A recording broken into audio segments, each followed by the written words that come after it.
I'm an engineer at Notion on the Workspaces team.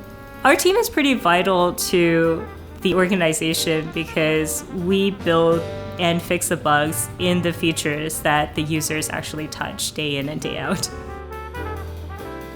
We're still in that phase where people have to be very self-starting and kind of know to jump in. And especially because it's such a small company still, the opportunities to really take large, meaty features or projects and run with it is pretty great.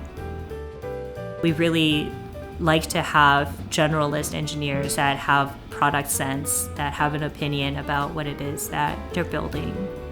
There are very critical pieces of the product that we need to work on that we know customers are waiting on us to build. So making sure that we're really focused on shipping, but shipping towards what is adding the most value to our users.